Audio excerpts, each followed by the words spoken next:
Hi అండి. ఒక sister అయితే హ్యాండ్ కటింగ్ రౌండ్ రావట్లేదు అక్క, పైన కొంచెం చూపించండి క్లియర్గా అంటున్నారు. ఆది బ్లౌజ్తో చూపించమన్నారు కదా. ముందు మీ దగ్గర ఉన్న కొలత బ్లౌజ్ తీసుకోండి అక్క. హాఫ్ ఇంచ్ మాత్రం ముందు కింద సైడ్ స్ట్రైట్ లైన్ వేసిన తర్వాత హ్యాండ్ పొడవు ఎంత ఉందో దానికన్నా ఒక హాఫ్ ఇంచు ఎక్స్ట్రా పైనకి మార్క్ చేసి స్ట్రైట్ లైన్ వేసేయండి. కింద హాఫ్ ఇంచు, పైన హాఫ్ ఇంచు. తర్వాత ఇక్కడ చంక డౌన్ దగ్గర వచ్చేసి చూస్తున్నారు కదా, 2.5 ఇంచులకి ఒక మార్క్ పెట్టుకోండి. 2.5 ఇంచులకు ఒక మార్క్ పెట్టిన తర్వాత పైన షేప్ తిరగడానికి 2 ఇంచెస్కి ఒక మార్క్ పెట్టుకోండి. ఇంతే. నేను ఏ సైజు హ్యాండ్ అయినా నేను ఇంతే కట్ చేస్తానండి. ఇప్పుడు దీన్ని ఇక్కడ కొంచెం రౌండ్ షేప్ తీయండి, చక్కగా తిరిగిపోతుంది రౌండ్. దీన్ని తీసుకెళ్ళి ఈ 2.5లో కలిపేసేయండి. మీకు షేపు ఎంత పర్ఫెక్ట్ వస్తుందో ఒక్కసారి ట్రై చేయండి. ఇలాగా చాలా ఈజీగా ఉంటుందండి.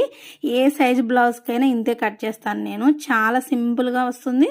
మీకు చూస్తున్నారు కదా షేప్